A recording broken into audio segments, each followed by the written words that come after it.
चलिए शुरू करते हैं।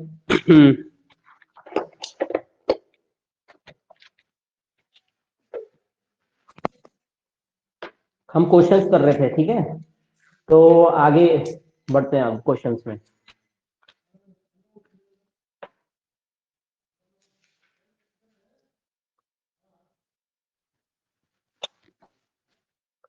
Question, if ABC are all positive, if ABC are all positive and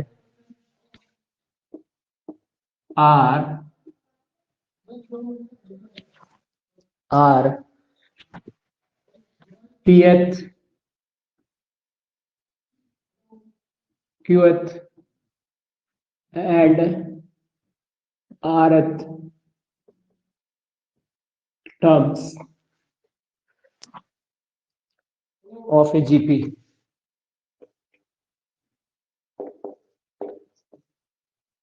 then value of modulus log A,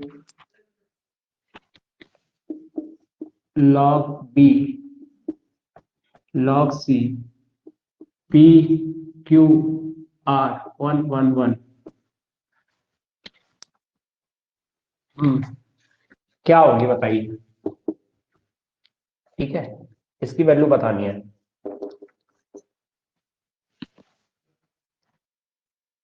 okay, सबसे पहले अगर हम देखें तो पीएच टर्म की वैल्यू क्या है, ए है, तो एपी, ठीक है। यहाँ पीएच टर्म की वैल्यू क्या है, मैं इसको कैपिटल ए से डिनोट कर देता हूं, ठीक है। पीएच टर्म की वैल्यू, अब क्योंकि यहाँ पे ए बी सी है ना, तो जीपी की फर्स्ट टर्म को कैपिटल ए और कॉमन रेशो कैपिटल आर मान लेते हैं। तो जो पीएच टर्म है उसका जो फॉर्मूला होगा ए आर की power P minus one is equal to कितना आएगा, ए आएगा। ए आर की power P minus one is equal to कितना आएगा, ए आएगा, कॉमा ए आर की power Q minus one is equal to B आएगा, कॉमा ए आर की power C minus one is equal to, sorry, R minus one, ठीक है, R minus one is equal to C आएगा। ये GP का formula होता है last term का। तो पीएच टर्म ये आएगी, क्यूएच टर्म ये आएगी, आरएच टर्म ये आएगी, ठीक है। अब क्या करना है ना, देखो डिटरमिनेंट के अंदर लॉग है, ठीक है, तो हमें लॉग ए की वैल्यू निकालनी पड़ेगी यहां से। तो लॉग ए की वैल्यू ध्यान से देखना क्या होगी, मैं टेकिंग लॉग ले रहा हूं। तो होता ही है कि लॉग के एंगल में जो मल्टीप्लाई में होते हैं, ठीक है, लॉग के एंगल में जो मल्टीप्लाई में होते हैं वो लॉग के साथ अलग अलग चले जाते हैं। लॉग ए प्लस फिर आएगा लॉग आर, लॉग आर की पावर पी माइनस वन। और लॉग की प्रॉपर्टी होती है कि लॉग एंगल की जो पावर में जो टर्म होती है वो आगे आ जाती है, यानी कि पी माइनस वन यहां आ जाएगी। तो ये आ गई आपकी लॉग ए की वैल्यू, ठीक है, ये आ गई आपकी लॉग ए की वैल्यू। इसी प्रकार से लॉग बी की जो वैल्यू आएगी वो आएगी, लॉग बी कितनी आएगी बताइए, log A plus Q minus one log R is equal to B. इसी तरीके से तीसरी जो log B, sorry log B, log B, इसी तरीके से जो सी की वैल्यू आएगी वो आएगी आपकी log A plus R minus one log R is equal to log C, ठीक है, ये आ जाएगी। आगे बढ़ते हैं। तो अब सीधा सीधा ये वैल्यूज यहां पे पुट कर दो डिटर्मिनेंट के अंदर। देयरफॉर डिटर्मिनेंट जो हो जाएगा वो हो जाएगा log A plus P minus one log R, log R, ठीक है, log A plus Q minus one log R, log A plus R minus one log R, P Q R one one one, ठीक है। हाँ ठीक है, अब ध्यान से देखना है यहाँ क्या है, यहाँ है p माइनस वन, यहाँ है q माइनस वन, यहाँ है r माइनस वन। एक स्टेप और करेंगे इसमें, हम यहाँ पे p माइनस वन बनाने की कोशिश करेंगे ताकि ये बन जाए। ठीक है, अब देखो अगर मैं इन दोनों को सब्ट्रैक्ट कर दूं तो p माइनस वन हमारा बन जाएगा। तो यहां से आ जाएगा कितना, log a plus p minus one. इसको तो देखो एज इट इज उतार लो, ठीक है, ऐसे ऐसे ऐसे, मैं इसको समझ जाना, ये एज इट इज उतारा। इधर मैं दिस माइनस दिस करूंगा तो ये आ जाएगा p minus one, this minus this करूंगा ये आएगा q minus one, this minus this करूंगा ये आएगा r माइनस वन। यहाँ पे आया वन वन वन, ठीक है, और यहाँ पे ये टर्म है। ठीक है, अब देखो पेपर में ना इसको लिखने में टाइम वेस्ट नहीं करना चाहिए। जो रिपीटेड वाली चीजें है ना, जो हम सेम टू सेम लिख रहे हैं, उसमें ऐसे कॉमन लगा के कर दो। मैं भी कई बार ऐसे ही करता हूँ। ठीक है, जो रिपीटेड चीजें हैं उनको बार बार नहीं लिखना चाहिए, जो चेंज आ रहा है उसको वैसे लिख दो। ठीक है, और इसको दिमाग में रखो कि हाँ भी ये ऐसा था। अब देखो, अगर मैं ध्यान से देखूं, यहाँ पे है log a का कोफिशिएंट है वन, log a का कोफिशिएंट है यहाँ पे वन, और log a का कोफिशिएंट है यहाँ पे वन, और p माइनस वन का कोफिशिएंट है log r log r log r। तो अगर हम वन को log a से मल्टीप्लाई कर दें, वन को log a से मल्टीप्लाई कर दें, और p माइनस वन को log r से मल्टीप्लाई कर दें, p माइनस वन को log r से मल्टीप्लाई कर दें, तो क्या होगा, और फिर इससे सपरेट कर दें तो क्या होगा, वन log a, और फिर इसको ऐड कर दें p minus one q minus one r minus one log r। तो one log a plus p minus one log r, one log a plus q minus one log r, one log a plus plus r minus one log r। ये same to same इसकी तरह identical वो बन जाएगी। और हम क्या करेंगे, C1 से माइनस करेंगे। देखिए जरा, C1 tense to C1 minus कितना होगा,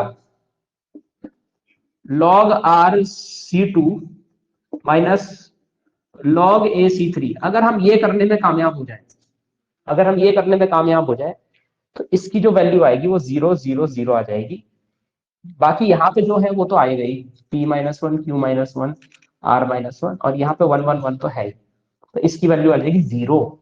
इसका मतलब इस डिटर्मिनेंट की वैल्यू, अगर ये तीनों टर्म जीपी में है, 0 आएगी। ठीक है, बहुत इजी है, बहुत मुश्किल नहीं है। आपको अगर आप आइडेंटिकल बना दो, वन को आप log a से मल्टीप्लाई करोगे और p माइनस वन को log r से मल्टीप्लाई करोगे, तो जाहिर सी बात है, और सी वन को इन दोनों टर्म से माइनस कर दोगे मल्टीप्लाई करने के बाद, तो यहाँ पे log a minus log a कितना हो जाएगा, 0 हो जाएगा। p minus one log r ये प्लस में है, और यहाँ पे माइनस में ब्रैकेट में p minus one log r, ये इससे कैंसिल हो जाएगा, तो ये भी कैंसिल ये भी कैंसिल, तो 0 आ जाएगा। ठीक है, इस तरीके से आप इसको सॉल्व कर सकते हो अगर ये ऑपरेशन आप लगाओ। तो इस तरीके से क्वेश्चन आते हैं, आप इसको कर सकते हो। ठीक है, अगला क्वेश्चन।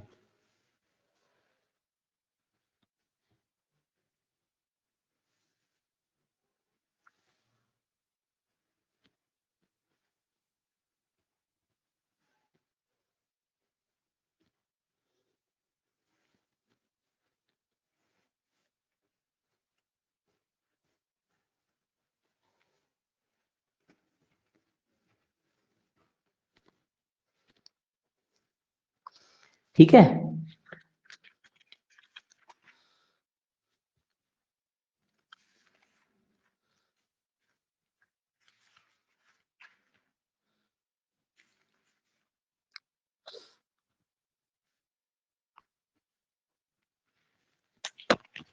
एक मिनट, ये गिर गया फिर से माइक।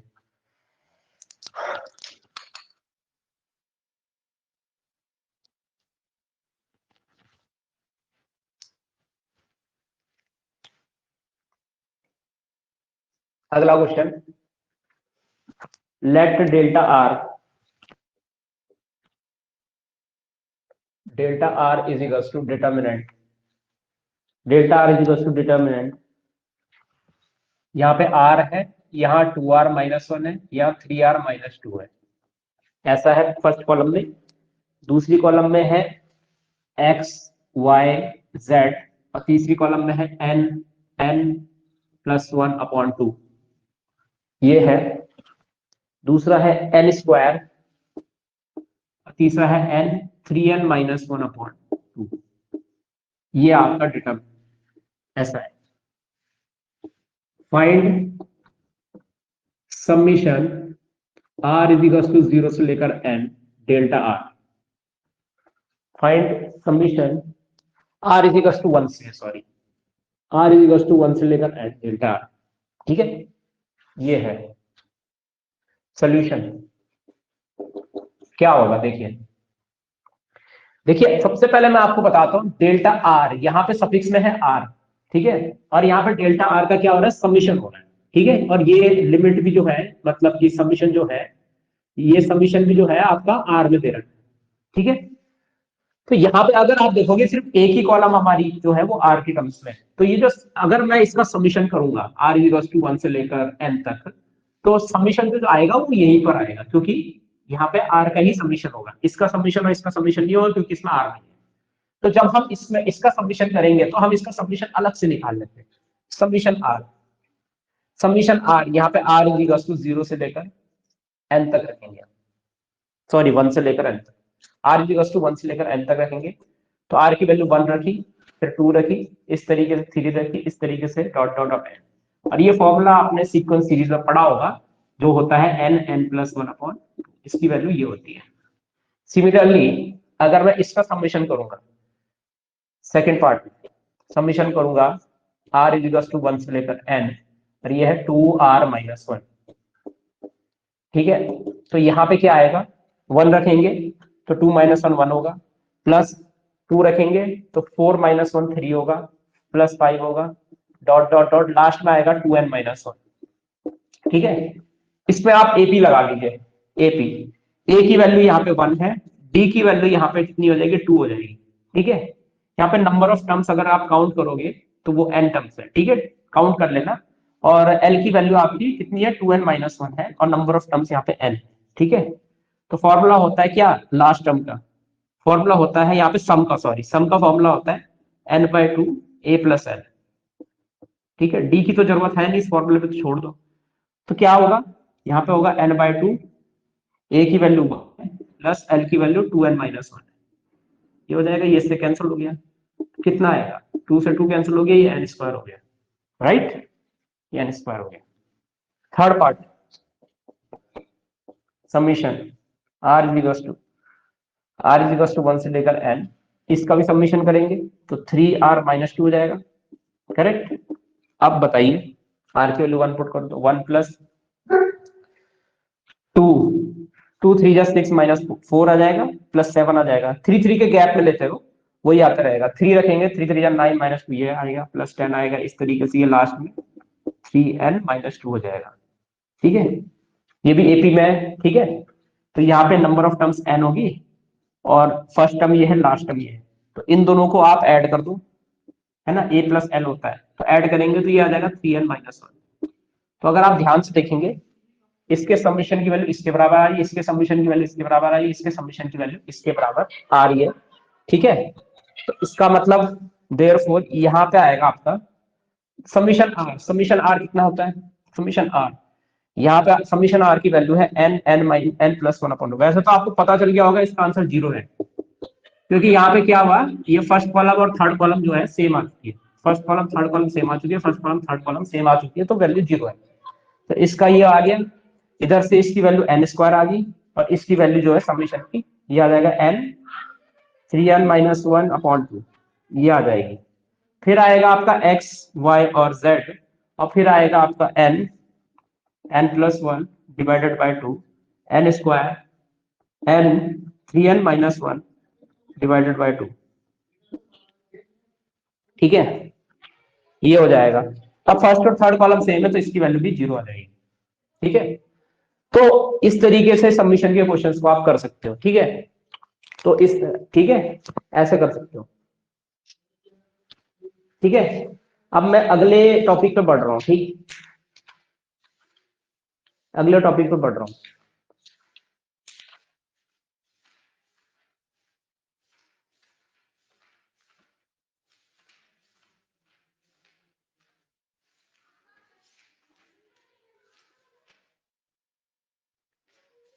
चलिए अगले टॉपिक पे बढ़ते हैं।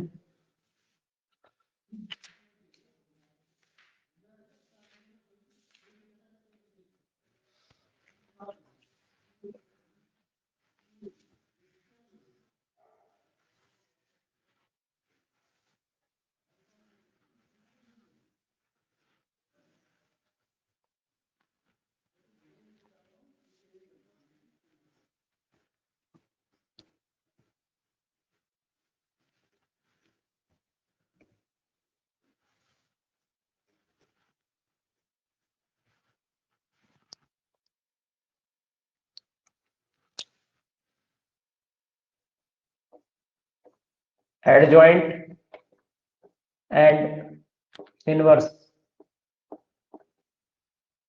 adjoint and inverse of matrix.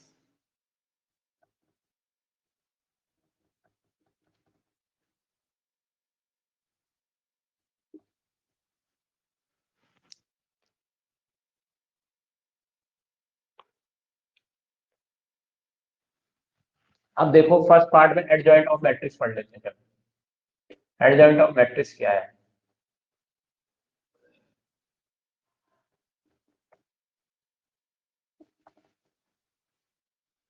अगर मान लेते हैं ए कोई स्क्वायर मैट्रिक्स है, A is a square matrix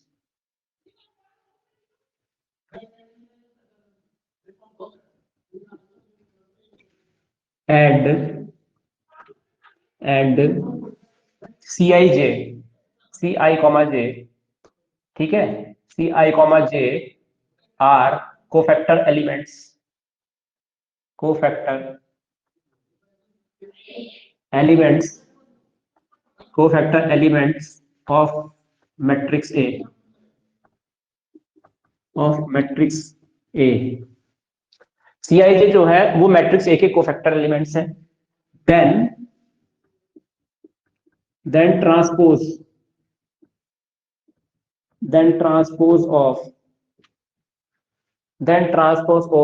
of cofactor elements, ठीक, then the transpose of cofactor elements in a matrix, ठीक है, is called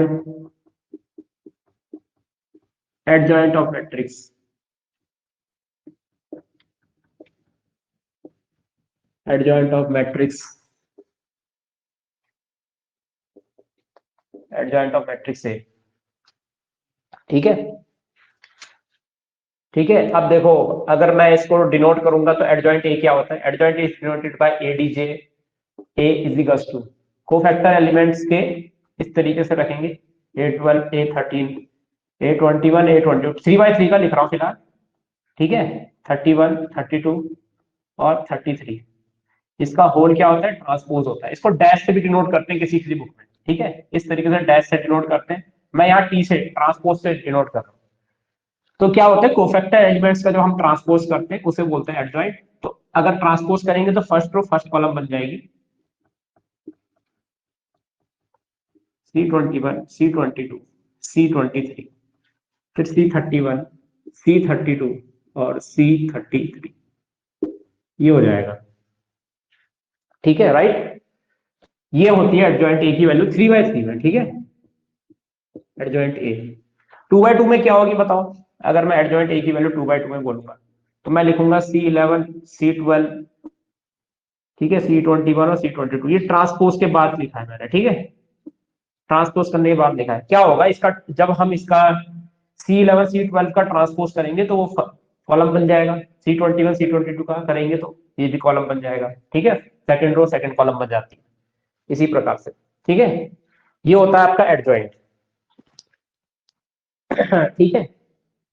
अब देखिए एक बार इनवर्स भी देख लेते हैं, इनवर्स ऑफ द मैट्रिक्स।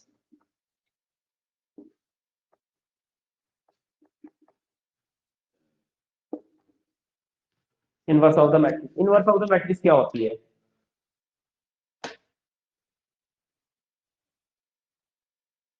ठीक है, देखो मान लीजिए दो स्क्वायर मैट्रिक्स है A and B are two square matrices, two square matrices which are invertible, which are bijective भी बोल सकते हैं। फंक्शन आपने पढ़ा होगा ना चैप्टर, उसमें बाइजेक्शन भी बोलते हैं, ठीक है, इन्वर्टिबल, बाइजेक्शन, बाइजेक्टिव, बाइजेक्शन, उसके अंदर ये वर्ड आता है ना 1 1 on 2 होता है जो, या इन्वर्टिबल, ठीक है, such that A B equal to I, such that इस तरीके से कि ए और बी का इन दो स्क्वायर मैट्रिक्स को जब हम मल्टीप्लाई करते हैं तो ये किसके बराबर आ, सच दैट ये दोनों मैट्रिक्स क्या है, आई के बराबर है। इन दोनों मैट्रिक्स को मल्टीप्लाई किसके बराबर, आई के बराबर है। Then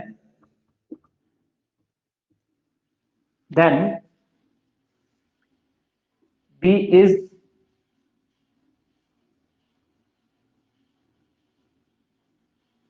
inverse of matrix A, then B is inverse of matrix A, ठीक है। जैसे फॉर एग्जांपल मैं अगर इसमें थोड़ा सा बताऊं, तो अगर A B is equal to I है, ठीक है, 3 multiplying by A inverse both side कर दो, ठीक है, तो कुछ इस प्रकार से हो जाएगा ये ए इनवर्स आई। तो ए आई ये आपका आई बन जाता है, ए इनवर्स ए जो है आपका आई बनता है, तो आई बी इज इक्वल टू कितना आएगा, ए इनवर्स आई आपका ए इनवर्स हो जाता है, तो बी इज इक्वल टू कितना आ जाएगा, ए इनवर्स आ जाएगा। तो यहाँ पे मैंने ये बोला है, देन जो मैट्रिक्स बी है वो क्या है, ए का इनवर्स है, अगर वो इस रिलेशन को सेटिस्फाई करते हैं तो, ठीक है। ठीक है, ये होती है आपकी इनवर्स की डेफिनेशन। अब इसमें एक फॉर्मूला जो है वो इंपॉर्टेंट है, ठीक है, इसका फॉर्मूला देख लो। एक इसका एक फॉर्मूला होता है जो होता है A inverse is equal to, वो होता है आपका adjoint A upon determinant A, जहां पे डिटर्मिनेंट ए की वैल्यू 0 नहीं हो सकती, ठीक है, जहां पे ए इनवर्स की वैल्यू 0 नहीं हो सकती। ये फॉर्मूला आपको याद रखना है, ठीक है, इसको भूलना मत, ये फॉर्मूला आपको याद रखना है, ठीक है। यहाँ डिटर्मिनेंट ए सिंगुलर नहीं हो सकता, ठीक है, ए इनवर्स एग्जिस्ट कराने के लिए नॉन सिंगुलर होना बहुत जरूरी है, अगर ऐसा होता है तो ऐसा होगा, ठीक है, ए इनवर्स एग्जिस्ट करेगा, ठीक है। तो यहाँ पे ये जो फॉर्मूला है इस पे बेस्ड क्वेश्चंस जो है पेपर में बनते हैं कई बार एलटी में, ठीक है, ये 11 12 के लेवल पे बोल रहा हूं मैं अभी, ठीक है।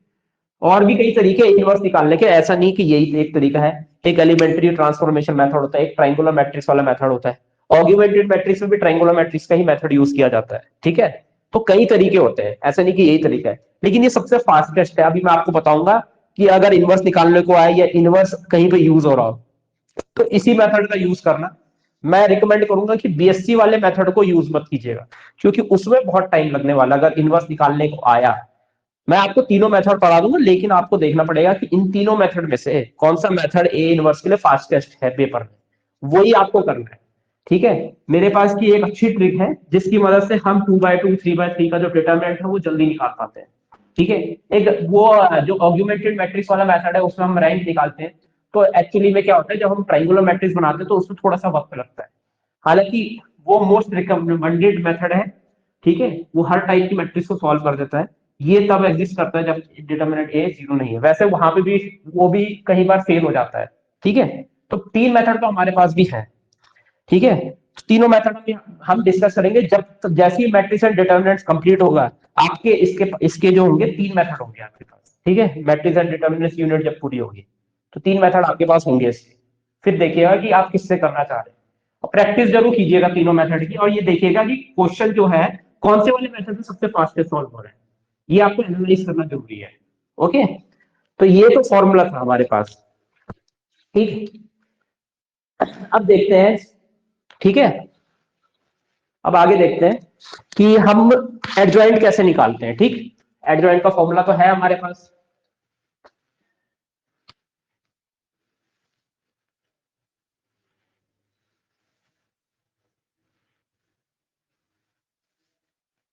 एडजॉइंट का फॉर्मूला तो है हमारे पास, ठीक है।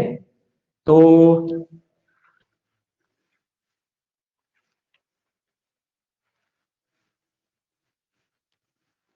देखिए,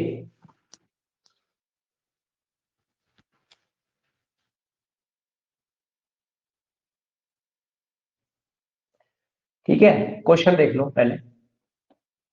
फाइंड एडजॉइंट, छोटा सा क्वेश्चन है,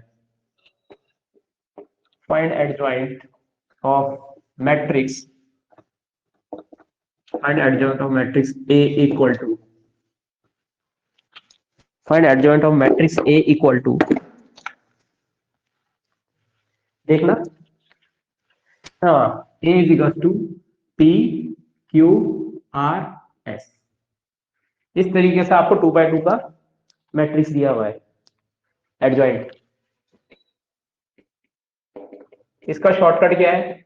इसका शॉर्टकट बहुत सिंपल है, ठीक है। कोफैक्टर्स तो वैसे मैंने आपको निकालने बताया है, लेकिन ए इज इक्वल टू, ठीक है, पी के करस्पॉन्डिंग एलिमेंट्स के करस्पॉन्डिंग रो और कॉलम को छुपाना है तो यहां आएगा एस, ठीक है। फिर आपका सेकंड A12 के करस्पॉन्डिंग रो और कॉलम को छुपाना है तो यहां आएगा आर, फिर आप यहां वाले को छुपाएंगे तो यहां आएगा क्यू, फिर आप यहां वाले को छुपाएंगे तो यहां आएगा पी, ठीक है। लेकिन ये तो माइनस है, इस पे यहां पे ना नॉन डायगोनल एलिमेंट्स में माइनस का साइन आपको लगाना है 2/2, ठीक है। और इसका फिर आपको ट्रांसपोज करना है तो ये आ जाएगा S minus R minus Q और पी, ठीक है। इसका ट्रांसपोज भी करना है, लेकिन अगर मैं इससे जल्दी करूं तो बहुत जल्दी करना है मुझे, तो सिंपल करो, ऊपर से नीचे के साइड लिखो, ऊपर से नीचे फिर ऊपर से नीचे। ऊपर से नीचे कैसे? मैं बोलता हूं कि जेड लिखो, उल्टा जेड, ऐसे जाओ ऐसे जाओ और ऐसे जाओ। देखो मेरी डायरेक्शन क्या है, पहले मैं यहां से यहां गया यानी डायरेक्शन ये, फिर मैं यहां से यहां गया फिर मेरी डायरेक्शन ये, फिर मैं यहां से यहां गया यानी डायरेक्शन ये। तो पहला एलिमेंट मैं ये लिखूंगा, दूसरा एलिमेंट मैं ये लिखूंगा, तीसरा एलिमेंट मैं ये लिखूंगा, ठीक है, और चौथा एलिमेंट मैं ये लिखूंगा। तो यहां से शुरुआत करनी है, 1 2 3 4, नीचे से ऊपर की साइड जाना है, ठीक है। तो पहले में एस आ रहा है, ऊपर से नीचे लिखना है, फिर आर आ रहा है, फिर आपका क्यू आ रहा है, फिर आपका पी आ रहा है, और फिर इन दोनों में माइनस का साइन लगा देना है। नॉन डायगोनल एलिमेंट्स, आप जानते हैं ये मेन डायगोनल के एलिमेंट्स हैं, तो ये नॉन डायगोनल एलिमेंट्स हो जाएंगे आपके, नॉन डायगोनल एलिमेंट्स हो जाएंगे आपके, ठीक है। तो ये है, बस आप शॉर्टकट में करना है तो ऐसे ही करना 2/2 का। अब 3/3 की बात करते हैं, ठीक है, 3/3 की बात करते हैं, ठीक है। Find adjoint, find adjoint of matrix, of matrix A is equal to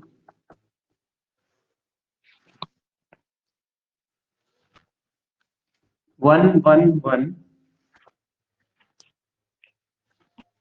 2 1 -3 -1 2 3 1 1 1 2 1 -3 -1 2 3, ठीक है। इस मैट्रिक्स का एडजॉइंट निकालना है,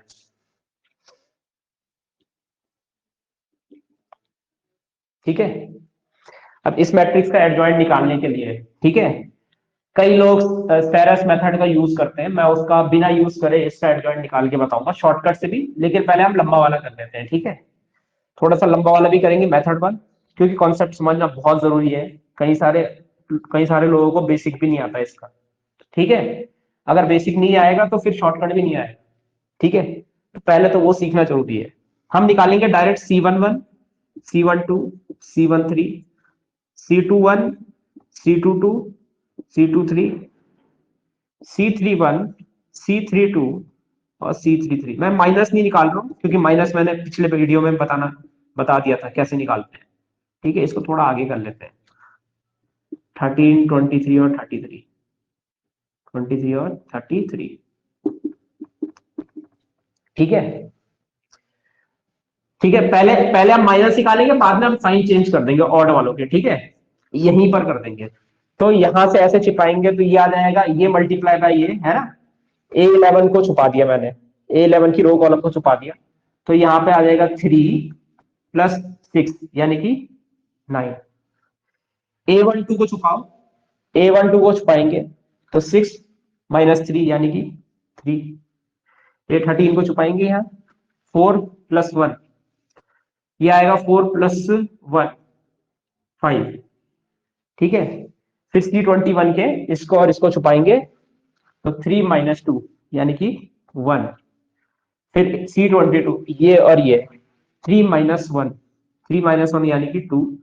C23 तो ये 2+1 यानी कि 3, फिर आपका C31, इसको और इसको छुपाएंगे तो ये आएगा आपका कितना, ये आएगा -3 और -1 यानी -4। C32 के लिए इसको छुपाएंगे और इसको छुपाएंगे, ठीक है, तो ये आएगा -3 -2 यानी -5, और फिर C33 के लिए इसको छुपाएंगे 1 -2 यानी कि -1। अब हम पता है कहां पे साइन चेंज करेंगे, इस पे, इस पे, इस पे और इन चारों पे हम साइन चेंज करेंगे को फैक्टर बनाने के लिए। बाकी सारे के सारे C11 की वैल्यू M11 के इक्वल होती है, माइनस माइनस प्लस माइनस, यहाँ पे साइन चेंज करना है आपको बस, ठीक है। अब इसको डायरेक्टली आप एडजॉइंट के अंदर भी लिख सकते थे, डायरेक्ट आप एडजॉइंट के अंदर भी लिख सकते थे। अब सीधी सीधी बात है, एडजॉइंट के अंदर अगर हम लिखते हैं तो बताइए एडजॉइंट ए क्या आएगा, यहाँ पे डायरेक्ट लिखें अगर हम adjoint A is equals to C11 C12 C13, formula लिखाया था जो ऐसा होता, 9 -3 5 -1 2 -3 -4 +5 -1, ये आपका फाइनल आंसर होगा, ठीक है। 9 -1 -4 -3 4, एक सेकंड थोड़ी सी गड़बड़ होगी मेरे को लग रहा है यहाँ पे C22 में ना, तो 3+1 4 होना था यहाँ, हाँ 3+1 यहाँ पे 4 होना था, मैं माइनस को देखना भूल गया यहाँ, 3 माइनस माइनस +1 4, तो यहाँ 4 होगा, -3 4 5 5 -3 -1, ठीक है, ये आंसर है इसका। बट अगर मुझे डायरेक्ट निकालना है ना जल्दी जल्दी, तो जिस तरीके से आप ऐसे करके छुपा रहे हैं ना, इसको ऊपर से नीचे लिखे कैलकुलेशन करते हैं, हम सारी कैलकुलेशन तो लिख रहे हैं और यहाँ पे लिख रहे हैं, लेकिन अगर आपको इसका शॉर्टकट देखना है तो सिंपली आप क्या करो, जो चीज इसको ना लिखने की बजाय सीधा सीधा, ठीक है, इसी में मेथड 2 बता रहा हूं, इसी में मेथड 2 क्या है, इसी में मेथड 2 ये है कि आप यहां से इसको छुपाएंगे इसको छुपाएंगे, ठीक है, यहाँ पे आएगा 3 माइनस माइनस +6 9, तो ऊपर से नीचे लिखिए, ऊपर से नीचे ऊपर से नीचे, तभी मैं बोलता हूँ जब भी एडजॉइंट लिखते हैं तो ऊपर से नीचे लिखिए, साइन चेंज हम बाद में कर देंगे कोई दिक्कत नहीं है, ठीक है। फिर A12 में A12 को यहाँ पे लिखना है, आप A12 को छुपाएंगे ऐसे, तो 6 -3 यानी कि 3 आ जाएगा ये, हालांकि ये -3 आ रहा है, लेकिन आप, ठीक है, आप इस तरीके से जाएंगे, लेफ्ट से राइट को छुपाएंगे लेकिन जाएंगे ऊपर से नीचे, ठीक है, देखेंगे लेफ्ट से राइट जाएंगे ऊपर से नीचे, इस तरीके से इसका शॉर्टकट बनता है 3/3 का, ठीक है। अब देखिए, क्योंकि एडजॉइंट आप एक लाइन में निकल रहे हो तो इनवर्स भी आपका 2 लाइन में निकल जाएगा, बहुत इजीली निकल जाएगा, ठीक है। एक इनवर्स का क्वेश्चन कर लेते हैं, ठीक है, एक इनवर्स का मैं क्वेश्चन आपको करा देता हूं, एक 2/2 का करते हैं, एक 3/3 का करते हैं, ठीक है, एक 2/2 का एक 3/3 का,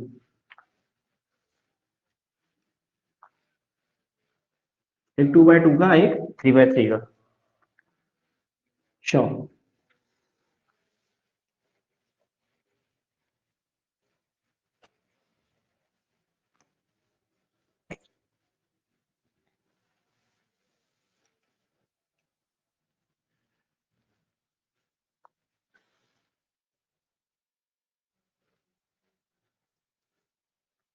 ठीक है, एक इनवर्स का क्वेश्चन कर लेते हैं। Question, find inverse of matrix, find inverse of matrix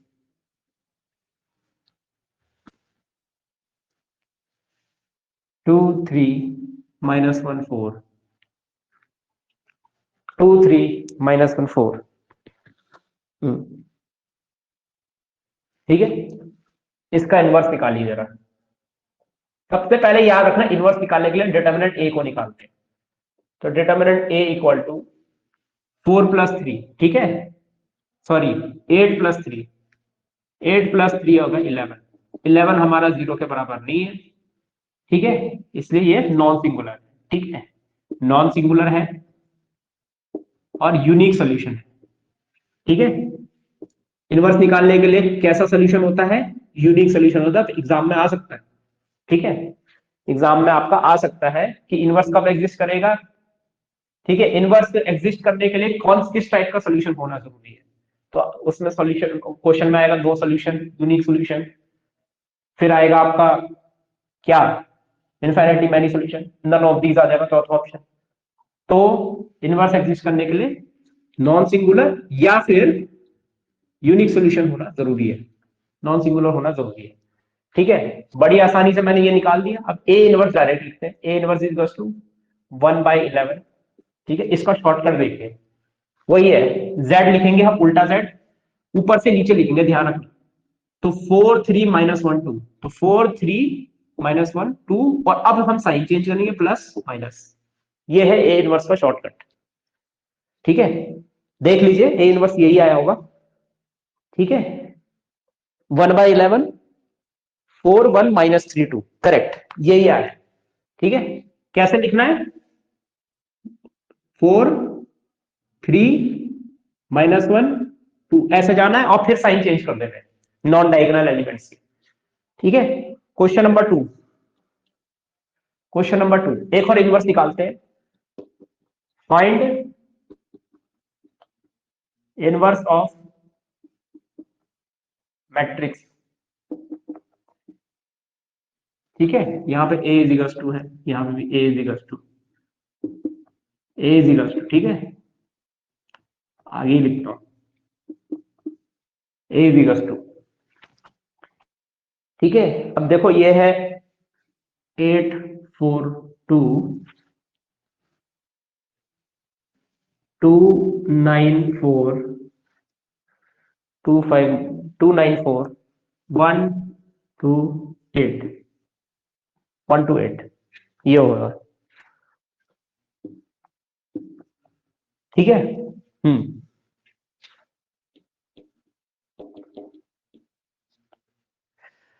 ठीक है, जैसे एडजॉइंट को हम शॉर्टकट में निकालते हैं, इसमें देखो सबसे पहले डिटर्मिनेंट ए निकालना है, तो determinant A expanding with respect to R1 कर रहे हैं। ठीक है, ध्यान से देखना, इसको मैं किस तरीके से लिख रहा हूं, उसी तरीके से इनवर्स जो है 2 लाइन में निकलेगा, 2 लाइन में। ठीक है, ध्यान से देखना, यहां लिख रहा हूं मैं प्लस माइनस प्लस, ये होता है। यहां लिखा मैंने प्लस 8 लिखा, 9 8 का 72 माइनस 8, 72 माइनस 8, 72 माइनस 8 होता है 64। इस एलिमेंट को लिखना जरूरी है। ठीक है, 64, फिर लिख रहा हूं मैं -4, -4 लिखा, ये हो जाएगा 16 माइनस 4, ये देखो 8 2 16 माइनस 4, 16 माइनस 4 होता है 12, तो यहां मैंने लिखा 12 प्लस 2 लिखा, फिर आएगा, इसको इसको छोड़ा, ये आ जाएगा 4 माइनस 9, 4 9 माइनस 9 हुआ -5। ठीक है, इन एलिमेंट पे फोकस करना, ये जो ब्रैकेट के अंदर है इस पे फोकस करना, क्योंकि ये आपके बाद में बताऊंगा कि ये इनवर्स में कहां कहां लिखेंगे हम। ठीक है, अब इसको सॉल्व करते हैं। 8 4 जा 32, 8 4 जा 32 का 3, 8 6 जा 48 51 512, माइनस, यहाँ पे माइनस, ये कितना है, ये 48 आ जाएगा, और ये -10 आ जाएगा, यानी -58 हो गया।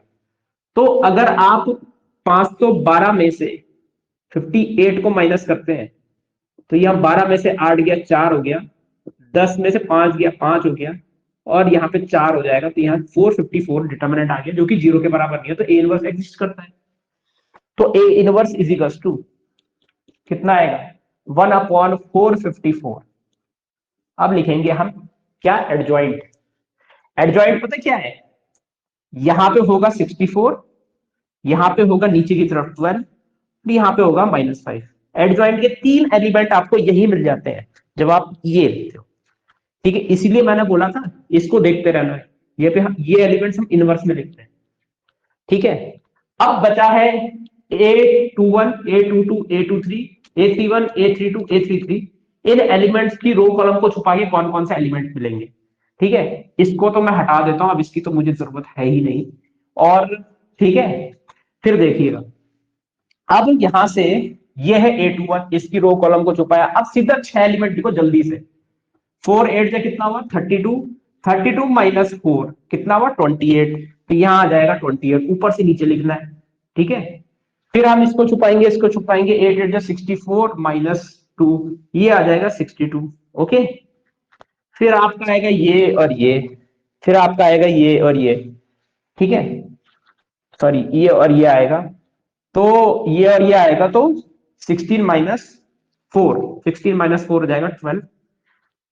फिर ये छुपाएंगे, 16 - 18 -2 आएगा, ठीक है, फिर ये छुपाएंगे ऐसे करके, ये आएगा आपका 32 - 4 28 आएगा, और फिर लास्ट में ये छुपाएंगे तो 72 -8 9 72 -8, 72 -8 हुआ 64। अभी एडजॉइंट नहीं निकला है, ठीक है, पूरी तरीके से नहीं निकला है। यहाँ पे यहाँ पे यहाँ पे और यहाँ पे साइन हम चेंज करेंगे, ठीक है। मैं इसको काइट बोलता हूँ, काइट, ऐसे ऐसे ऐसे, काइट नहीं होती, ऐसे ऐसे ऐसे और ऐसे, तो यहाँ साइन चेंज करते हैं, यहाँ साइन चेंज करते हैं, यहाँ साइन चेंज करते हैं, यहाँ साइन चेंज करते हैं, ठीक है। एक और तरीका है कहाँ पे साइन चेंज करना, अगर ये नहीं समझ में आ रहा है, ठीक है, तो मैं ऐसे बोलता हूँ, same alternate, same alternate, same alternate, same alternate, same. Alternate का मतलब हुआ यहाँ पे साइन चेंज करना, ठीक है, यहाँ पे साइन चेंज करना है, इसलिए मुझे पता है कि यहाँ पे साइन चेंज करना है, तो यहाँ साइन चेंज करेंगे माइनस, यहाँ साइन चेंज करेंगे माइनस, यहाँ साइन चेंज करेंगे माइनस, और यहाँ पे साइन चेंज करेंगे माइनस, बस ये है आपका इनवर्स, 2 लाइन में निकल गया, ठीक है, 2 लाइन में निकल गया। और आप देख भी सकते हो ये काइट ही तो है, काइट ऐसे में पतंग होती है जैसे, ठीक है, बस ये इनवर्स का शॉर्टकट है। तभी मैंने कहा था कि ए इनवर्स निकालने का सबसे छोटा तरीका यही है, इससे छोटा तरीका नहीं मिलेगा आपको, ठीक। हाँ, आंसर देख लेता हूं, 64 -28 -2 -12 62 -28 -5 -12 और 64, ये हो जाएगा, ठीक।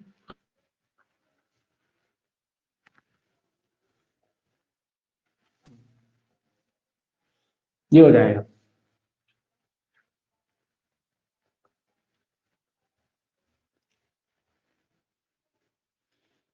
इनवर्स निकालना भी मैंने आपको शॉर्टकट बता दिया है, ठीक है, इनवर्स निकालने का शॉर्टकट। एलटी में बहुत इजी क्वेश्चन भी आते हैं, लेकिन वो क्वेश्चन सबसे जल्दी कौन करेगा, बाकी के मुश्किल क्वेश्चनों को टाइम देने के लिए, उस पर डिपेंड करेगा कि उसका सिलेक्शन होता है या नहीं होता है, इसलिए इनको भी पढ़ना जरूरी है। आप बोलोगे ये तो मुझे आता है, कर लो भाई, 26 कितने 10 लाइन में सॉल्व कर लो इनवर्स को, है ना, निकालो माइनर एक एक करके, M11 है लिखो, फिर कोफैक्टर लिखो, फिर उसमें एडजॉइंट एक के अंदर उन एलिमेंट्स को डालो, फिर ट्रांसपोज लिखो उसमें, फिर उसका ट्रांसपोज करो, ट्रांसपोज करने के बाद फिर ए इनवर्स का फॉर्मूला लिखोगे, डिटरमिनेंट निकालोगे पहले, और फिर आपको एडजॉइंट, फिर तब जाके आपका आंसर आएगा वो। और हमने 2 लाइन में किया इसको, ठीक है। आप सोचो बोलने में इतना टाइम लगा तो करने में कितना टाइम, बोलोगे ये तो हमें आता है, आता होगा, सभी को आता है वो भी, ठीक है, बहुत सारे लोगों को वो भी नहीं आता होगा, ऐसा भी होगा, बहुत सारे लोगों ने मैथ्स में कम से कम 5 6 साल तक छोड़ा होगा, तो उनको वो भी नहीं आता होगा, वो वाला मेथड। अगर वो नहीं आता तो पहले उसको सीखिए, वो 10 लाइन वाला जो भी है, लंबा चौड़ा, उसमें अगर कमांड आ जाएगी तो आप खुद ही ऑब्जर्व कर लोगे, अरे ये तो इतनी जल्दी कर सकता है, ऑब्जर्वेशन होना जरूरी है, ठीक है, तभी जाके आएगा, ठीक है। इससे जल्दी मेथड इनवर्स निकालने का और कोई है भी नहीं, ठीक है, सरस मेथड से करोगे तो उसमें तो सारे के सारे नंबर रिपीट लिखोगे ना दोबारा से, अब फिर से लिख, हालांकि वो भी छोटा है लेकिन वो इससे छोटा नहीं है, वो उससे बड़ा है, ठीक है, तो इस चीज का ध्यान रखना, ठीक है।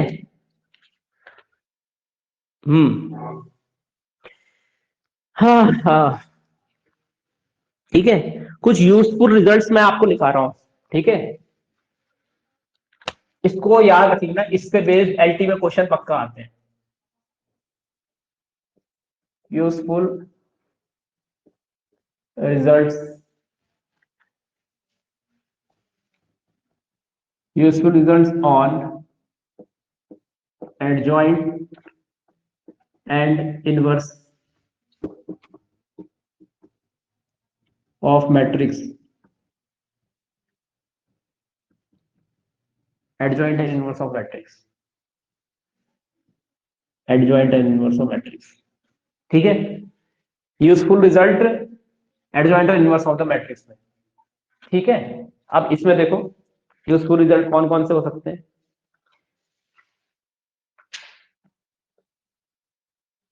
पहली बात तो रिवर्सल लॉ होता है, रिवर्सल लॉ, रिवर्सल लॉ क्या होता है, अगर मैं ए बी का इनवर्स निकालना चाह रहा हूं, ये बराबर होता है बी इनवर्स ए इनवर्स के बराबर, बी इनवर्स ए इनवर्स के बराबर होता है ये रिवर्सल लॉ, अगर मैं ए बी का इनवर्स निकालना चाह रहा हूं। नंबर 2, ठीक है, नंबर 2, अगर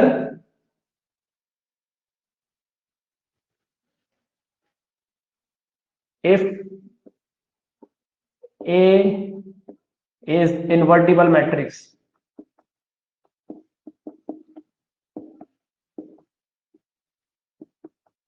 अगर A आपकी इन्वर्टिबल मैट्रिक्स है,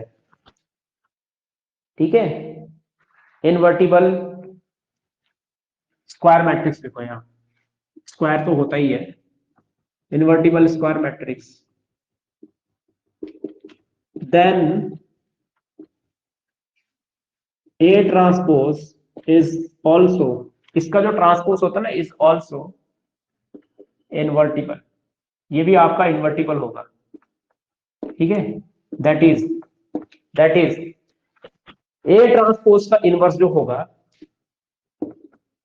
ए ट्रांसपोज का इनवर्स जो होगा वो बराबर होगा ए इनवर्स के ट्रांसपोज के बराबर, यानी कि कोई अगर मुझे ए मैट्रिक्स दी हुई है, पहले मैं उसका ट्रांसपोज निकालूं और फिर उसका इनवर्स करूं, या फिर पहले मैं उस मैट्रिक्स का इनवर्स निकालूं फिर मैं उसका ट्रांसपोज करूं, बात एक ही है, ठीक है। इसी प्रॉपर्टी की वजह से वो शॉर्टकट क्रिएट हुआ है, क्योंकि आप सॉरी, क्योंकि आप पहले पहले आप कुछ भी कर सकते हो, इनवर्स निकाल के ट्रांसपोज कर लो या ट्रांसपोज निकाल के इनवर्स कर लो, कोई दिक्कत नहीं है। Third third result,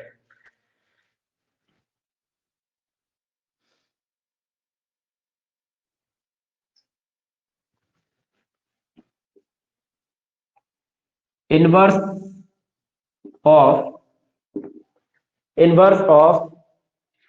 invertible matrix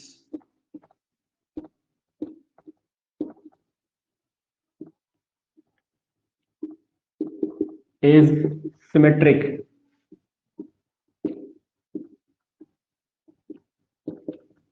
symmetric, ये इंपॉर्टेंट है पेपर के लिए। इन्वर्टिबल मैट्रिक्स का invertible symmetric matrix, symmetric, invertible symmetric matrix is symmetric, इसको अदर वर्ड्स में भी लिख देते हैं, इसको इन अदर वर्ड्स अगर मैं लिखूं, that is if A is symmetric matrix, symmetric square matrix लिख दो इसको, अगर मान लो सिमेट्रिक स्क्वायर मैट्रिक्स है ए, देन हम लिख सकते हैं कि ए इनवर्स भी,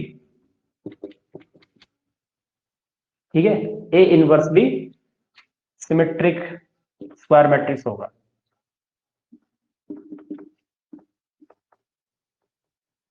इसको और करके लिख देना चाहे तो स्क्वायर मैट्रिक्स होगा, अगर मान लो ए आपका स्क्वायर मैट्रिक्स है तो ए इनवर्स भी आपका स्क्वायर मैट्रिक्स होगा, यानी कि किसी स्क्वायर मैट्रिक्स का जो इनवर्स है वो भी सिमेट्रिक होता है, ठीक है।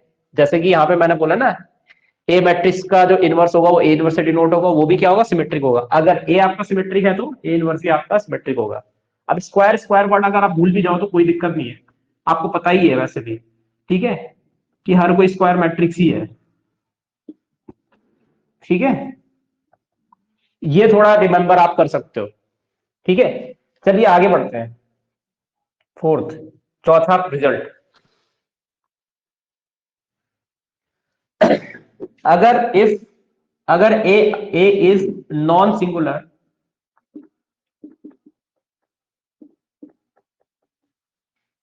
अगर A is non singular, invertible है,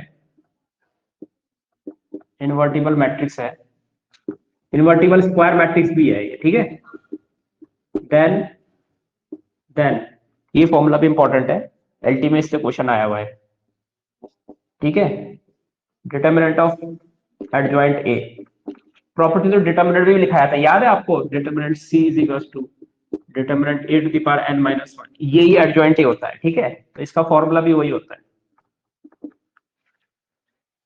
adjoint A is equal to determinant A की पावर एन माइनस वन होता है, ठीक है, क्लियर है ये प्रॉपर्टी आपको याद रखनी है, इससे क्वेश्चन बनता है। फिफ्थ, इफ, ठीक है, इफ ए और बी नॉन सिंगुलर मैट्रिक्स है, ठीक है, अब इसमें ये जरूर याद रखना, मैट्रिक्स का ऑर्डर जो है ना ऊपर वाले में एन है, तब जाके है ये, ठीक है, A non singular invertible matrix order N की, ठीक है, तब है, if A and B are non singular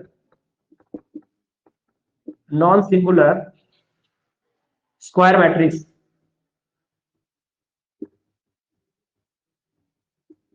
matrices of order N,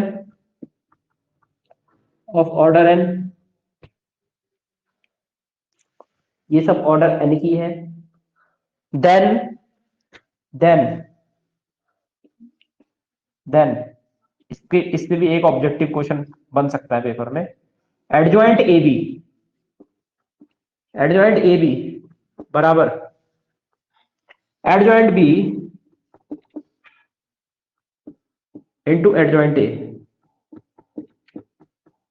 adjoint B into adjoint A, reversal law की तरह होता है, जैसे इसमें भी ना बी इनवर्स पहले आता है, इस तरह देखो बी इनवर्स पहले आया फिर ए इनवर्स बाद में, सेम टू सेम यहाँ पे एडजॉइंट बी पहले आया फिर एडजॉइंट ए बाद में आया, ठीक है, नेक्स्ट सिक्स्थ, ये सारे जो मैं रिजल्ट दिखा रहा हूं ना वो आपको याद रखने हैं, ठीक है, पेपर में डायरेक्ट इससे क्वेश्चन बनते हैं, और हो सकता है फॉर्मूला बेस्ड क्वेश्चन भी बन जाए इसमें ना, कुछ क्वेश्चन मैं आपको कराऊंगा इस पे बेस्ड, अभी ये आते हैं, ठीक है, तो अगर ए मान लीजिए ए इज इनवर्टिबल स्क्वायर मैट्रिक्स है,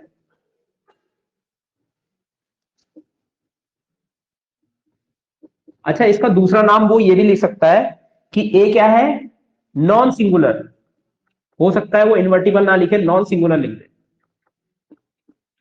ठीक है, देखो इनवर्स तभी एग्जिस्ट करता है जब कोई भी डिटरमिनेंट क्या हो, नॉन सिंगुलर हो, तो इन्वर्टिबल भी तो तभी होगा जब वो नॉन सिंगुलर होगा, है ना, तो अगर A is non singular square matrix लिखे या A is invertible square matrix लिखे, बात एक ही है, ठीक है, बात एक ही है यहाँ पे, ठीक है, स्क्वायर मैट्रिक्स, अगर ए आपका इन्वर्टिबल स्क्वायर मैट्रिक्स है, then adjoint A transpose, adjoint A transpose is equal to, बताइए, एडजॉइंट ए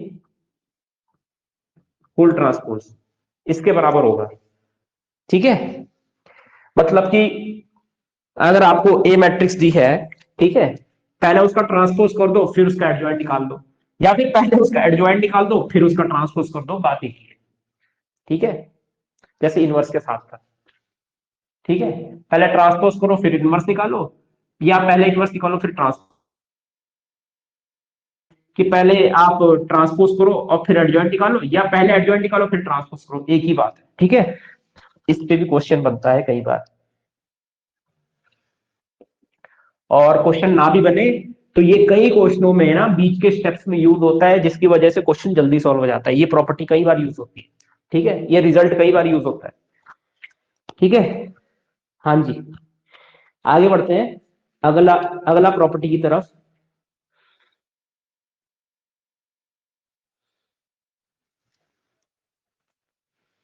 अगली प्रॉपर्टी की तरफ, अब देखिए अगली प्रॉपर्टी जो है ना, जैसे हमने यहां लिखा था, कहां गया वो, कौन सी प्रॉपर्टी थी वो, ये वाली, if A is symmetric square matrix then A inverse symmetric square matrix.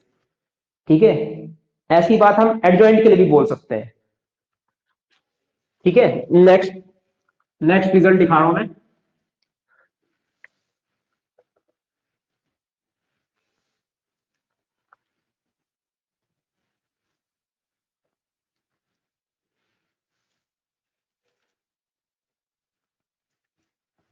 Next result दिखा रहा हूं मैं। ठीक है, seventh seventh if A is symmetric square matrix, then adjoint A is also symmetric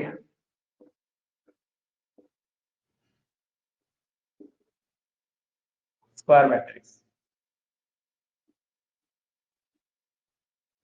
अगर A सिमेट्रिक मैट्रिक्स है तो adjoint A भी क्या होगा, एडजॉइंट A वो भी सिमेट्रिक मैट्रिक्स होगा। ठीक है, अब अदर वर्ड्स में क्या बोले, ठीक है, क्या बोलेंगे, the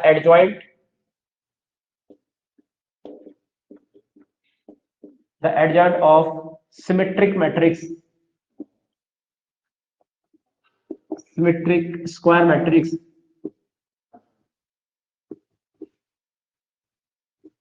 the adjoint of symmetric square matrix, the adjoint of symmetric square matrix is also symmetric,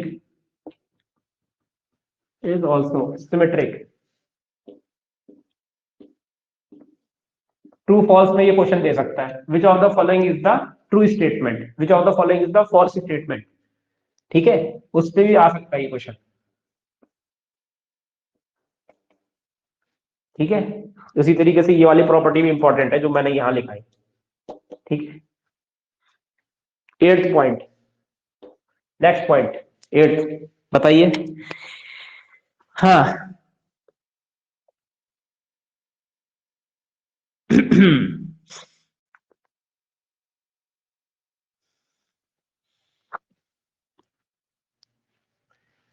if, ये भी इंपॉर्टेंट है, if A is non-singular square matrix,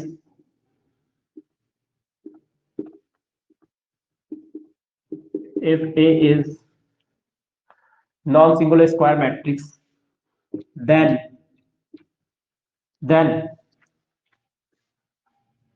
adjoint of adjoint A बराबर होगा, एडजॉइंट ऑफ एडजॉइंट किसके बराबर होगा।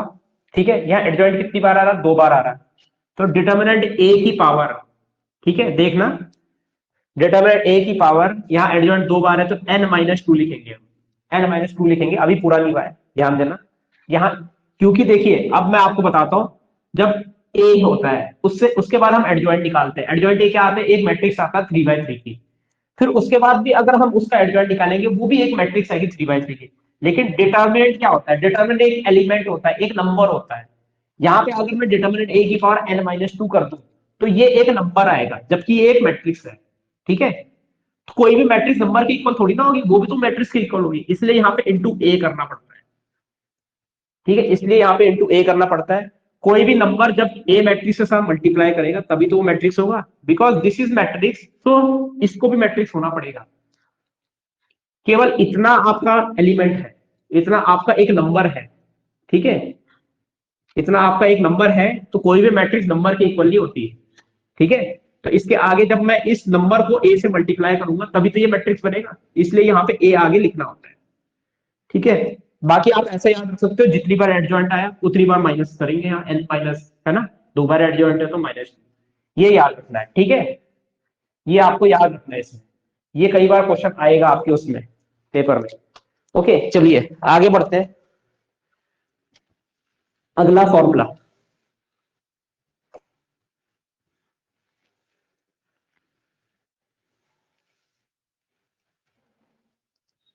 Ninth if A is non-singular square matrix है, square matrix है, देन ये भी इंपॉर्टेंट है, ठीक है। देन देखना जरा, इसका डिटरमिनेंट एडजॉइंट ए, इस पूरे का डिटरमिनेंट बराबर होगा किसके, ठीक है। अभी देखिए, हमने अभी एक फॉर्मूला पढ़ा था एडजॉइंट ए के डिटरमिनेंट की वैल्यू क्या होती है, वो पढ़ा आपने, डिटरमिनेंट ए की पावर n-1, ये पढ़ा आपने, ठीक है। डिटरमिनेंट ए की पावर n-1। अब क्या आ रहा है, एक और एडजॉइंट आ गया और उसका डिटरमिनेंट बताना है, ठीक है, उसका डिटरमिनेंट बनाना है। ये फॉर्मूला भी इससे रिलेट करता है, ये फॉर्मूला भी इससे रिलेट करता है। अब हम क्या करेंगे इसमें, देखिए यहां एक बार एडजॉइंट था, ठीक है, तो यहाँ n-1 होल की पावर 1 है, ऐसे याद कर सकते हो आप, ठीक है। एक और एडजॉइंट आया तो यहां हो जाएगा determinant A n-1 whole square होगा, ठीक है। इसको ऐसे याद कर सकते हो, इसकी पहचान से इसको आप याद कर सकते हो। n माइनस, अगर एक बार एडजॉइंट है तो n-1 की पावर 1 होगा, दो बार एडजॉइंट आ रहा है तो n-1 की पावर क्या हो जाएगी, स्क्वायर हो जाएगी, क्योंकि यहाँ दो बार है तो स्क्वायर, ठीक है। अब इन तीन फॉर्मूले में कंफ्यूज मत होना, एक फॉर्मूला ये है, एक फॉर्मूला ये है, और एक फॉर्मूला ये है। इन तीन फॉर्मूलों में आपको कंफ्यूज नहीं होना है, इन तीनों फॉर्मूलों को आपको याद रखना है, ठीक है।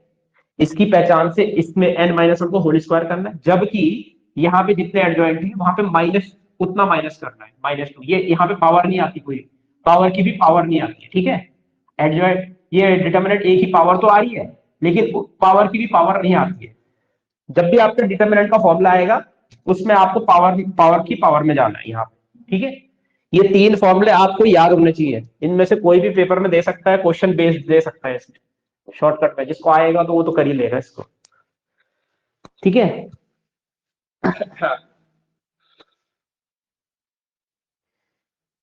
अगली प्रॉपर्टी, इसको मिटा देता हूं।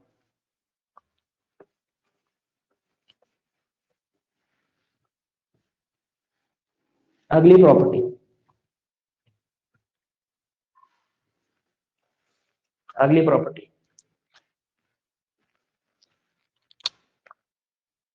10, ठीक है। देखना,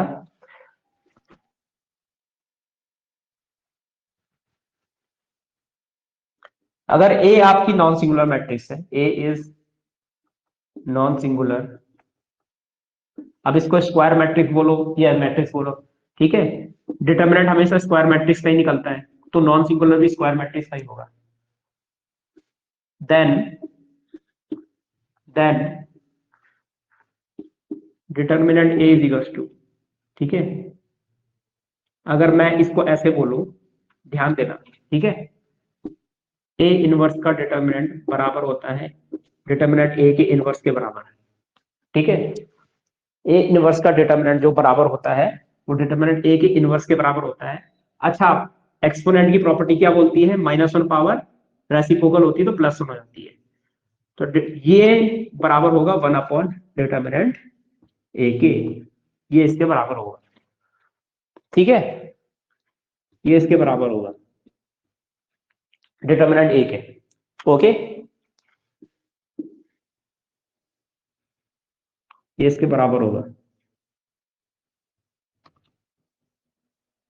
ठीक है। क्लियर है ये,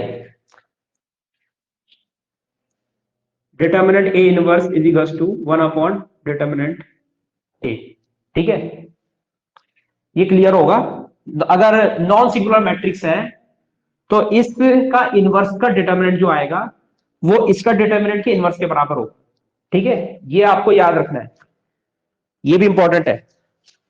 हालांकि इस पर डायरेक्ट क्वेश्चन बहुत कम बनता है, लेकिन इस पे आपका ना जो कुछ वैसे क्वेश्चन होंगे जैसे उसमें एडजॉइंट ए गिवन दे देगा तो उसमें ये यूज हो सकता है। हाँ भाई, एडजॉइंट ए से ए निकालो, एडजॉइंट ए की मदद से अगर मुझे ए मैट्रिक्स से एडजॉइंट ए हमने तो निकालना सीखा, लेकिन एडजॉइंट ए से ए कैसे निकालना है वो उसमें हम इसका यूज करते हैं नॉर्मली, ठीक है।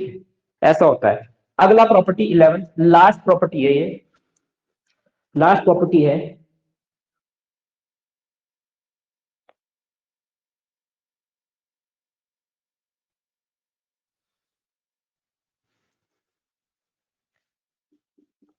if the product of two non null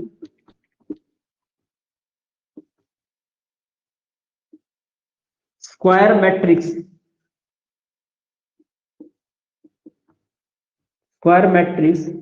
is null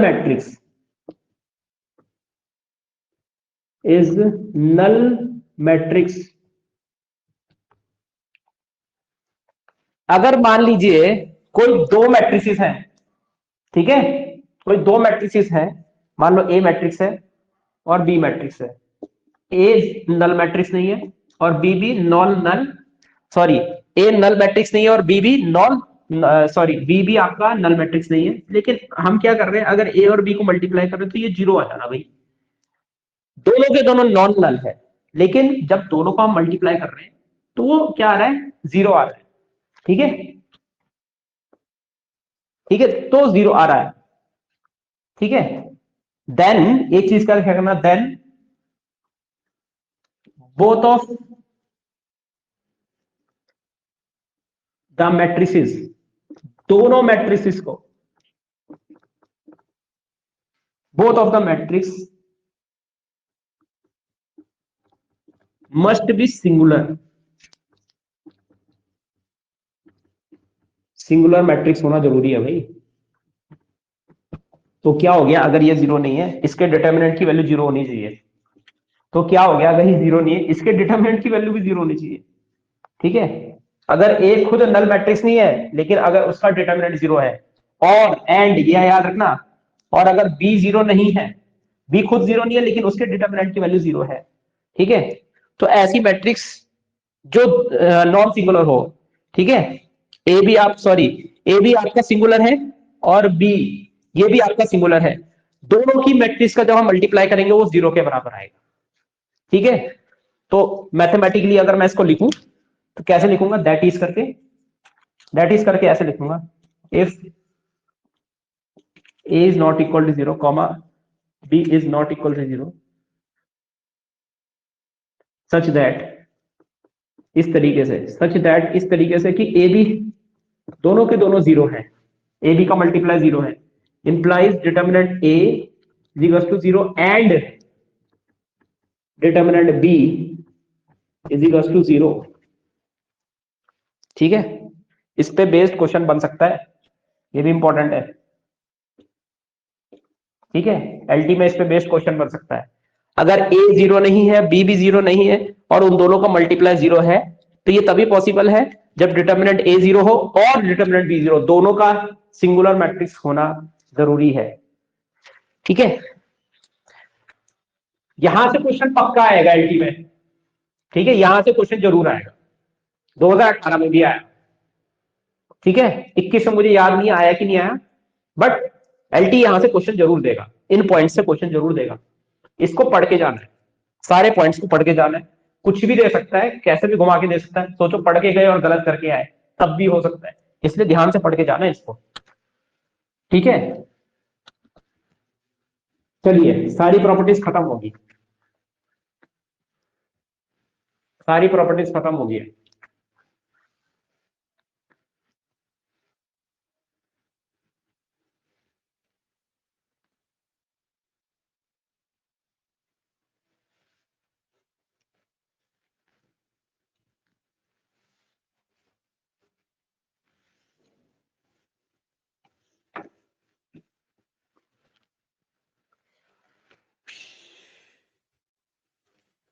चलिए क्वेश्चंस करते हैं इस प्रॉपर्टी पे based.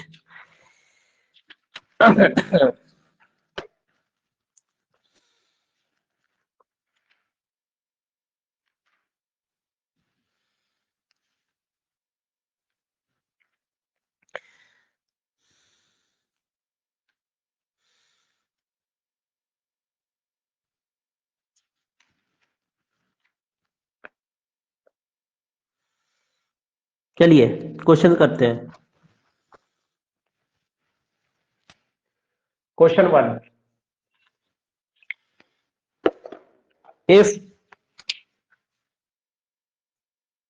if A is invertible square matrix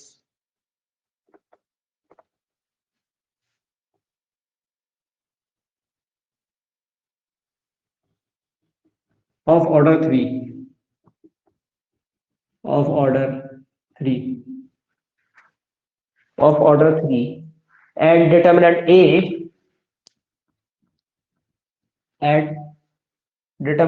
equal to 5, find determinant of adjoint A।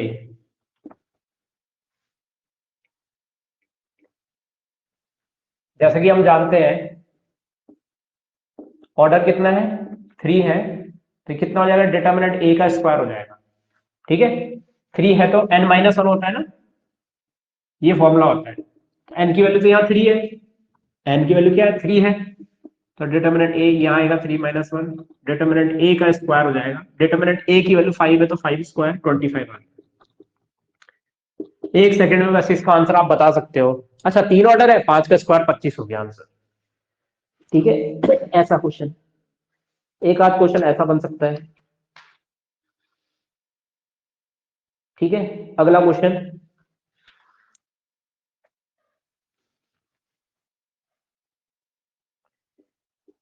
if A is invertible square matrix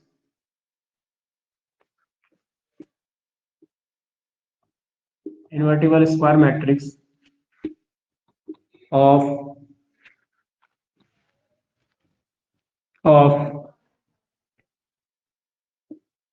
order 3 cross 3 and determinant A is equals to 2, find adjoint A। solution, find adjoint A, find adjoint A। ठीक है, find adjoint of adjoint ए। तो ए is invertible square matrix जिसका order ये है, इसका formula अगर हम लिखेंगे, ये याद रखना ये डिटर्मिनेंट नहीं है, एडजॉइंट ऑफ एडजॉइंट ए, इसका जो फॉर्मूला था determinant A whole to the power कितना, n-2 इंटू ए, इस तरीके का फॉर्मूला था। डिटर्मिनेंट ए की वैल्यू कितनी है 2, n की वैल्यू कितनी है 3-2 ए, बराबर आएगा ये 2a के, तो ये इसका फाइनल आंसर होगा। ठीक है, इसका आंसर है 2a। ठीक है, क्लियर हुआ? ओके, चलिए आगे बढ़ते हैं। Next question,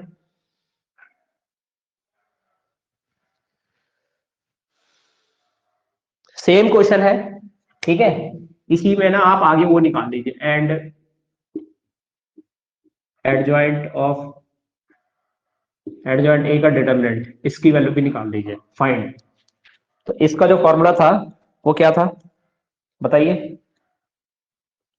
adjoint of adjoint A.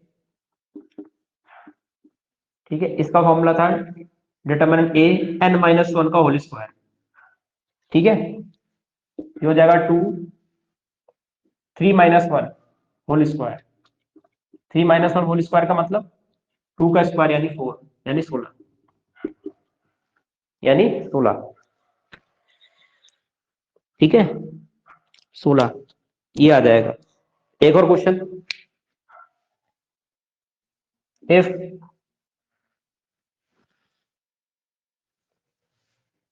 A is equals to, इस तरीके से आपको एक मैट्रिक्स दे रखी 3 0 -1 3 0 -1 2 3 0 3 0 -1 2 3 0 0 4 1 0 4 1, then find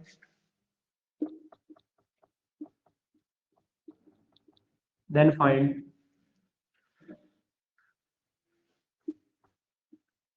adjoint of adjoint A. ठीक है, अब ऐसा तो नहीं करोगे कि ए से ए एडजॉइंट निकालोगे, फिर उसका भी एडजॉइंट निकालोगे, फिर उसका डिटरमिनेंट निकालोगे। ठीक है, ऐसा तो नहीं करोगे। इसका फॉर्मूला तो वैसे भी आपको पता है, डिटरमिनेंट ए की power n minus one whole square, ऐसा होता है, n minus one whole square होता है। तो अगर ऐसा है तो हम सिंपली यहाँ पे हमें पता है इसका ऑर्डर कितना है, 3/3 है, तो n की वैल्यू तो हमें पता है, डिटरमिनेंट ए की वैल्यू फाइंड करनी है, तो डिटरमिनेंट ए निकाल दो सीधा। डिटरमिनेंट ए यहाँ से इस मैट्रिक्स का कितना आएगा, ये आएगा +3, यहाँ आएगा 3, फिर तो 0 है, इसको छोड़ दो, फिर आया -1, ये आ जाएगा 8, तो ये आ जाएगा 9 - 8, कितना आ गया 1, 9 - 8 कितना आ गया 1 आ गया। तो इसकी जो वैल्यू आएगी एडजॉइंट ऑफ एडजॉइंट ए की वैल्यू जो आएगी, ठीक है, इसका फॉर्मूला n-1 का होल स्क्वायर पावर में। ठीक है, अब डिटरमिनेंट ए की वैल्यू तो 1 है, अब इसकी कितनी भी पावर ले लो, 3 - 1 होल स्क्वायर ले लिया हमने, तो 1 का पावर 4 आ गया, यानी 1 आएगा, यानी क्या आएगा 1 आएगा। ठीक है, ऐसा आ जाएगा। Hmm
question,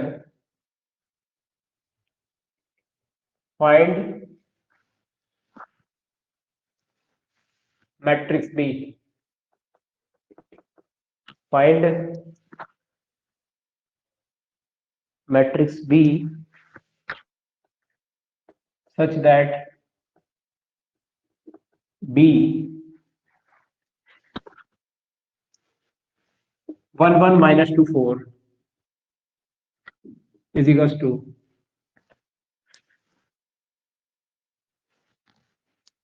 6006 solution. इसको b मान लो, ये है 1 1 - 2 4, इधर से मैं 6 बाहर ले रहा हूं, ये आएगा 1001, जाहिर सी बात है ये 6 आई है, इसको मैं a मान लेता हूं। ठीक है, इस वाली मैट्रिक्स को, तो अब B A is equal to कितना आ जाएगा 6 आई आ जाएगा। ठीक है, अगर मुझे b की वैल्यू निकालनी है ना, तो post multiply by a inverse करूंगा तो 6 a इनवर्स के बराबर आ जाएगा। ठीक है, अगर मैं इसको लंबा चौड़ा सॉल्व करूं तो ये आएगा b a inverse is equal to 6 i a inverse. अब i का मल्टीप्लाई किसी के साथ भी वही आता है, तो ये आ जाएगा b i is equal to 6 a inverse. अब b i को तो हम b लिखते ही हैं, तो सीधा a का इनवर्स निकाल दो। इसका इनवर्स क्या होगा, b इज इक्वल टू 6। ठीक है, इसका इनवर्स होगा 4 1 - 2 1, और यहाँ पे साइन चेंज करना है, तो ये आ जाएगा आपका 24 12 -6 6, ये आई बी की वैल्यू।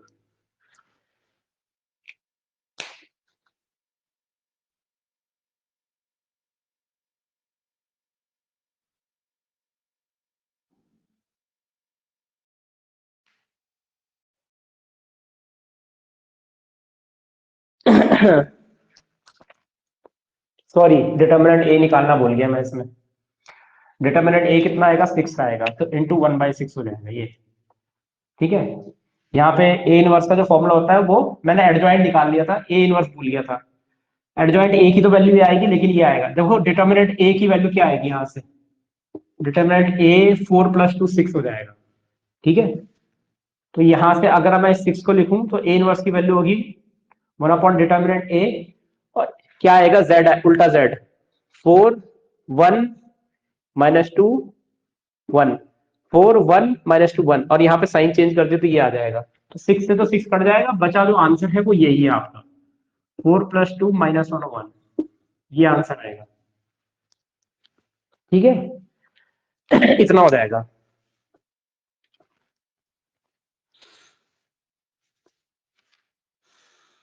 हाँ, इसको करके बताओ जरा।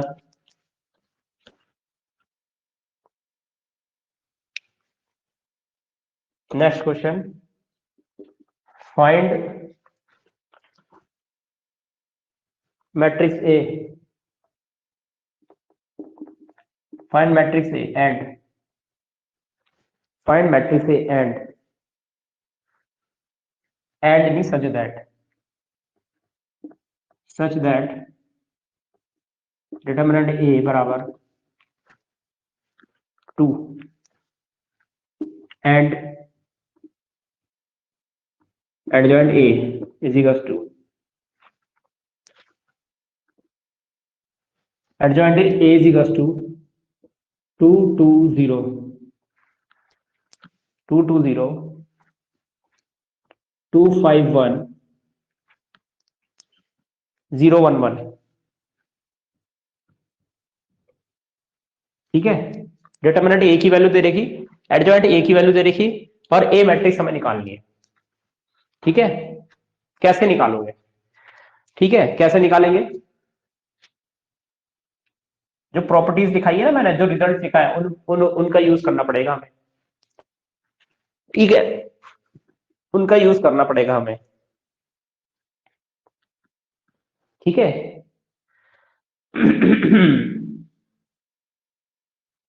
अच्छा मुझे ये बताओ, एडजॉइंट ए मौजूद है, डिटर्मिनेंट ए मौजूद है, इसकी मदद से हम ए इनवर्स लिख सकते हैं।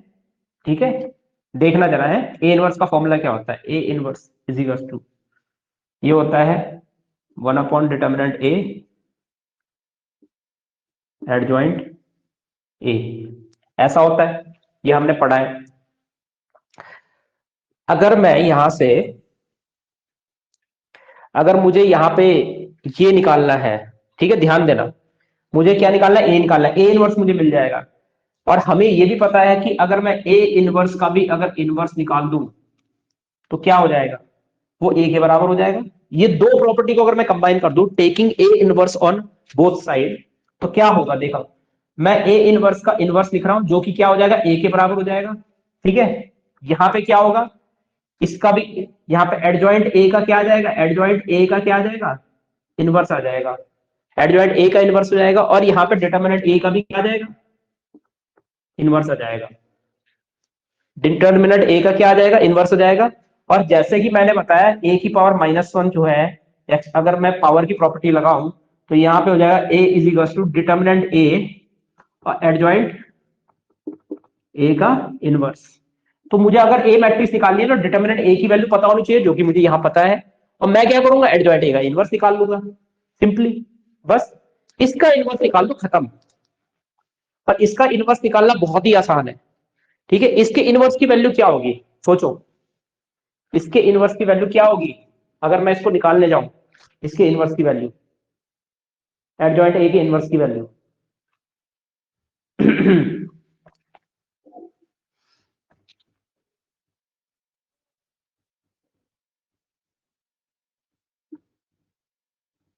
एडजॉइंट ए का इनवर्स इज इक्वल टू, वो आएगा, या तो सीधा ही निकाल लो, है ना, वो लंबा चौड़ा जो करना है ना वो कर लो।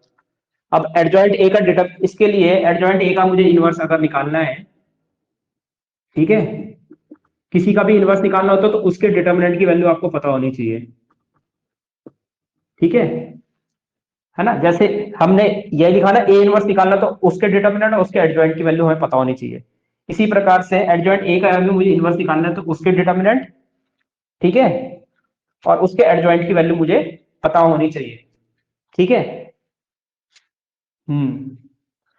तो एडजॉइंट ए का डिटरमिनेंट तो हमारा इसकी मदद से निकल सकता है वैसे देखा जाए तो। ठीक है। तो a इज इक्वल टू, इसकी वैल्यू तो 2 है, और एडजॉइंट ए का इनवर्स निकाल दो आप यहां से। ठीक है, एडजॉइंट ए का इनवर्स निकाल दो।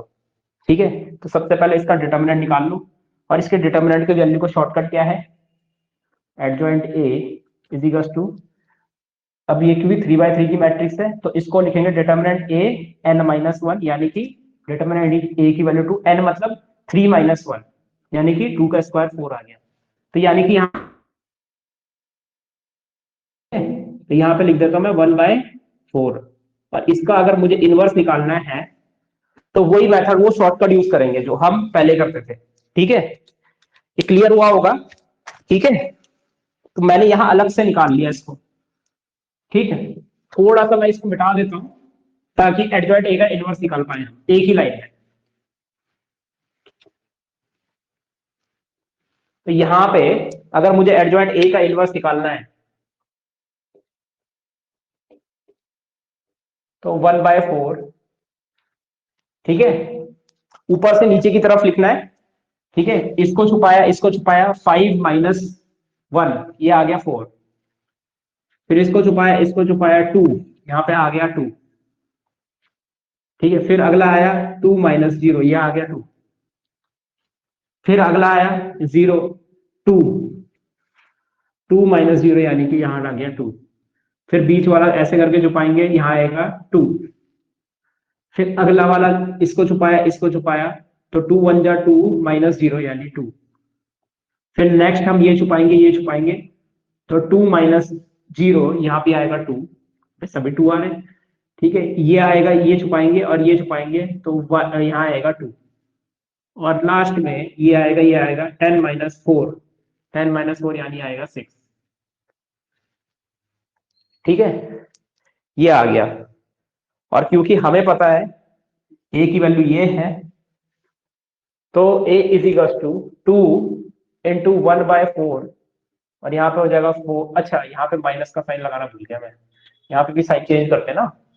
ठीक है, तो 4 - 2, 2 -2, 2 -2, 2 -2, 6, ये इससे कैंसिल हो गया 2, इस 2 से डिवाइड कर दो सबको, तो 2 से डिवाइड करेंगे, ये 2 आएगा, -1, 1 -1, 1 -1, 1 -1 और 3।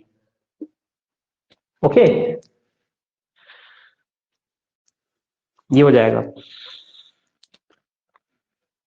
तो यहां पे आया 2 - 1, 1 -1, 1 -1 और 1 -1, 3, ऐसे निकालना है।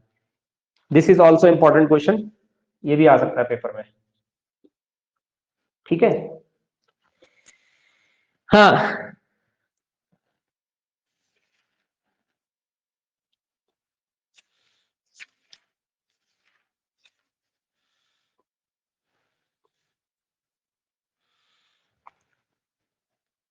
ओके,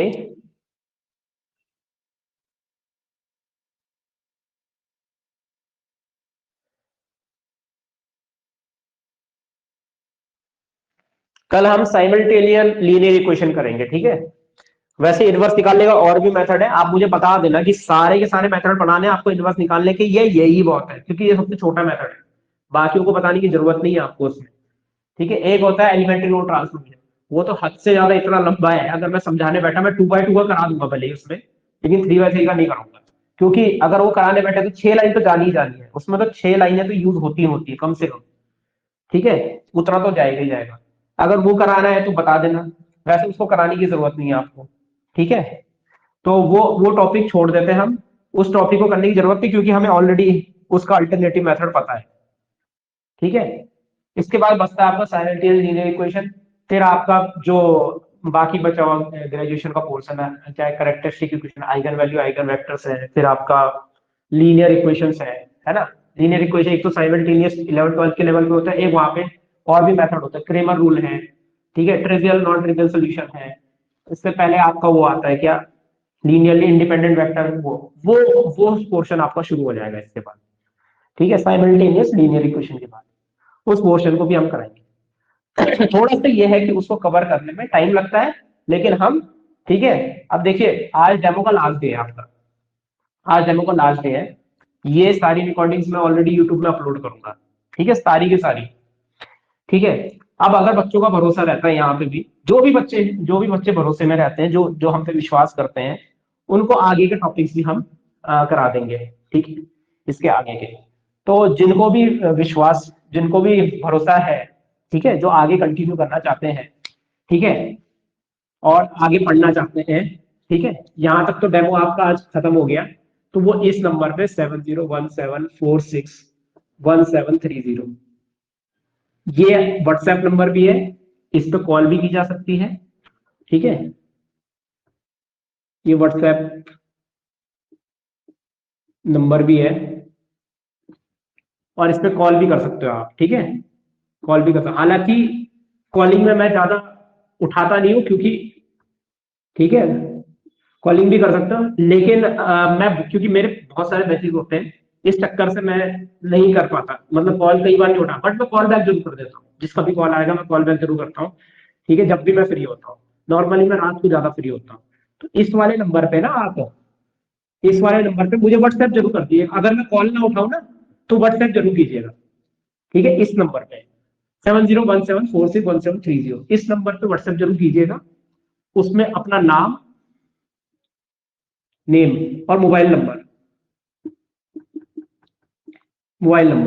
ये दोनों के दोनों कंपलसरी है बताने, ठीक है, ये दोनों के दोनों कंपलसरी है बताने। आप अपना नाम और मोबाइल नंबर दोनों के दोनों आप कंपलसरी बताएंगे, क्योंकि टीच मिनट पे पहले क्या होता था, पहले अपडेट था उसमें, और टीच मिनट पे क्या रहता था, पहले जो भी एनरोल करता था उनके मोबाइल नंबर ऑलरेडी आ जाते थे। अभी क्या हो रहा है, हम जैसे ही स्टूडेंट को एडमिट करते हैं, तो उसका कोई रिकॉर्ड नहीं होता, हमारे पास कुछ भी रिकॉर्ड नहीं होता नाम के अलावा। अब हमें नहीं पता वो कहाँ से आया, क्या आया, कैसा है कैसा नहीं है, ठीक है। अब मान लीजिए 5 दिन का डेमो हमने दे दिया, उसने रिप्लाई भी नहीं किया हमें कहीं पे भी, हम उसको टीचमेंट पे चैट, टीचमेंट में पूछ रहे हैं चैट के ऑप्शन में कि बताइए अपना नाम बताइए और बताइए। अब जैसे डेमो खत्म हो जाता है, देखो उसके बाद तो क्लासेस आपकी पेड शुरू होगी, है ना। अब उसके बाद अगर वो पेड बच्चों के साथ कंटिन्यू करेगा, तो सारे के सारे वीडियोस को फ्री में मिल जाएंगे। वो हम नहीं करेंगे, इसलिए मोबाइल नंबर जानना हमारे लिए बहुत जरूरी है, ताकि हमें एटलीस्ट ये पता रहे, हम फोन कर सके कि डेमो डेमो के बाद वो आगे कंटिन्यू करना चाहता है, नहीं करना चाहता। और ठीक है, एटलीस्ट फोन नंबर तो होना चाहिए।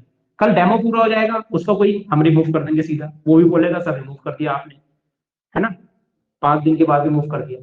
तो एटलीस्ट आप जो जो भी चीज करने जा रहे हैं, आगे कंटिन्यू करना चाह रहे हैं, तो कॉल कर लीजिए, हमारा नंबर तो है ही आपके पास, ठीक है। अगर कॉल नहीं उठाएंगे तो व्हाट्सएप नंबर तो है ही, वैसे तो हम कॉल बैक भी जरूर करेंगे। और अपना नाम और मोबाइल नंबर दोनों जरूर दीजिएगा, ठीक है। अब इसके बाद साइमल्टेनियस लीनियर इक्वेशन हम कराएंगे, और उसके बाद सारा का सारा जितना भी है लीनियर, ठीक है। और मंथली भी हमने इसलिए रखा है, मंथली भी इसलिए रखा है, कल मान लीजिए आपने फीस पे की, 1 महीने बाद आपको पसंद नहीं आया, छोड़ दीजिए अगले महीने, ठीक है। सिर्फ 1500 का जो पैकेज है मंथली का, वो 1500 रुपीज ही जाएंगे। वैसे तो ये, अगर आप मान लीजिए कहीं पर ना 8500 का पैकेज ले लेते हैं, डेमो आपको 2-3 दिन का मिलता है, डेमो मान लीजिए आपको 2-3 दिन का डेमो मिलता है, आपने चौथे 5वें दिन सारा पैकेज, हो सकता है 2 इंस्टॉलमेंट में दो, तब भी 2 इंस्टॉलमेंट तो कम से कम 4000 4500 की बनेगी। वहां पे आपने 4000 रुपये दे दिए, 1 महीने बाद आपको लगा नहीं है वहां पे हुआ है, तो उससे बढ़िया तो ये वाला है ना, ठीक है। 8500 का पैकेज है, और उसमें भी कितने महीने में वो पूरा करेंगे, ठीक है। तो ये 1500 का जो हमारा मंथली है, ठीक है, ये भी इसीलिए है क्योंकि 10 मार्च को पेपर हो रहा है, ठीक है, 10 मार्च को पेपर हो रहा है, इसीलिए इतना हो रहा है, क्योंकि टीचर्स का एफर्ट जाएगा इसमें, और हम टाइम भी पढ़ाएंगे इसमें, हमने बोला हुआ है, प्रॉमिस किया हुआ है कि इसी फीस में, इसमें हम टाइम इंक्रीज करेंगे और फीस नहीं इंक्रीज करेंगे, ठीक है। और वो एफर्ट पता है कब दिखेगा, जब हमारा मोटिवेशन बढ़ेगा, जब फीस आ जाएगी बच्चों की, हाँ, विश्वास हो जाएगा कि बच्चे हाँ ट्रस्ट कर रहे हैं। अभी डेमो में इतना क्यों नहीं दिया हमने, मतलब हमने 1.5 घंटा पढ़ाया आपको, क्योंकि भरोसा अभी बच्चों के साथ अभी नहीं बना है, मतलब बनेगा ना, ऑब्वियस सी बात है, जब डेमो देखेंगे वो फीडबैक देंगे हम, है ना। तो भरोसा जब बनेगा, बच्चे जो भी बच्चे फीस पे करेंगे, हमारा मोटिवेशन बढ़ेगा, हम क्लास को बढ़ा देंगे, टाइम को इंक्रीज कर देंगे, इमीडिएटली इंक्रीज कर देंगे।